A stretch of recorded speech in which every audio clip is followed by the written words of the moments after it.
Hello my legitimates, just a quick little tutorial on my fancy new zipper overlays. I am showing you how to cut these and make it all on the Cricut. I have tried a few different methods for this. HTV seems to be the way to go at the moment, or if you've got a fabric stamp you could do that as well. So let's go.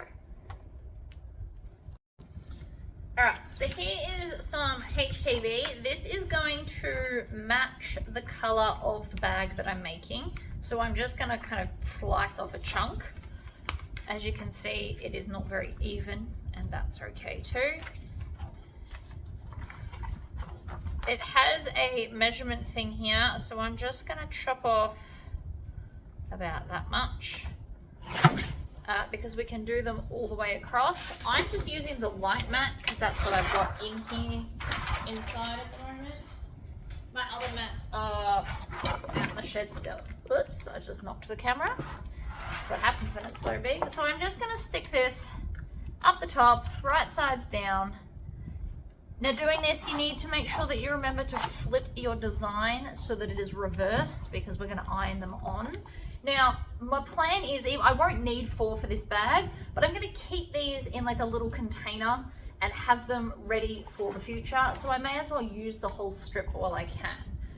The second mat I'm using, this is actually the Temu fabric mat. I have used it already. It worked out really well. I don't know if you can see the markings, but I have cut several things on this. I personally like to kind of put it in the middle here, like that, up the top. Now I only need 2 for the bag. This design, this SVG, will be available in next month's pattern release. It's going to be an add-on pattern. So that will be ready. So that's really stuck on there. This is a marine vinyl. This one is called Purple Frost. There's lots of shops that you can get it from online. It is Pacifica standard vinyl for those that want some, and it's got like a shimmery purpleness to it. It's going to be amazing. So let's go to the machine. Alright, so I've set it up to do this one first, and it is heat transfer, and it's a non-Cricut brand on the giant one. I always like to do more pressure. It's an option in there. It's just my personal preference, and the blades, you know, they die eventually. I have cut paper and all kinds of crazy stuff with this. So it is now going to set itself up. It's going to drag the whole mat through, for those that haven't seen this before. So you have to make sure you set the right size mat. I have fallen for that many a time, but I've got it right today, so we're all good. So it's checked that it's the right mat, and then the play button will flash and off we go.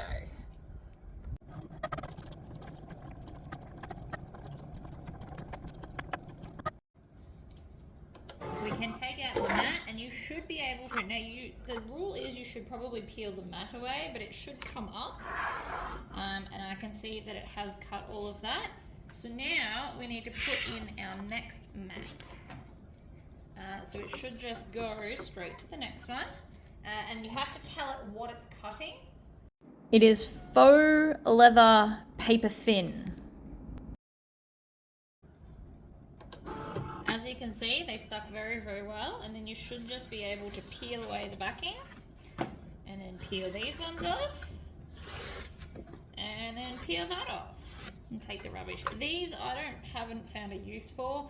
I mean, if you wanted to keep a bunch of them, you could maybe weave like a funky center, but you're gonna have to store them for a long while, or cut an absolute crap ton of these.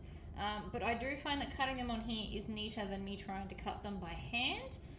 However, I will be getting these as a acrylic template if you don't have a cutting machine, because not everybody does, and not everybody has a use for one. Alright, so now that we've got this strip, I am going to use the guillotine just because I am obsessed. You could also just use scissors. I also need to be able to see where the words end, so there. And I'm just going to chop. Now, normally I would chop all of these apart.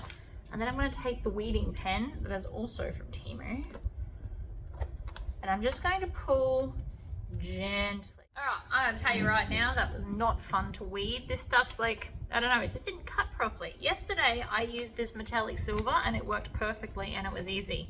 This stuff, not so much. So now we want to find the center. So I'm going to fold it over and then crease it just so I know where the middle is. And then you can do the same to this.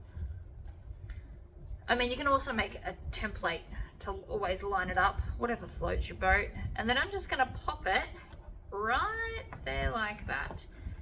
And this stuff is sticky, so you should be able to place it and then pick it up and move it around. I have here a piece of fabric that I plan on using. Now, I don't know how well this iron's going to work. I've got a mini iron here. I usually just put them in my heat press at 180 degrees for the 8 seconds. And it works every time. This one, because I don't think this gets as hot, I don't know how well this is going to work. But again, we're going to try it. And if not, we'll go and do it in the heat press.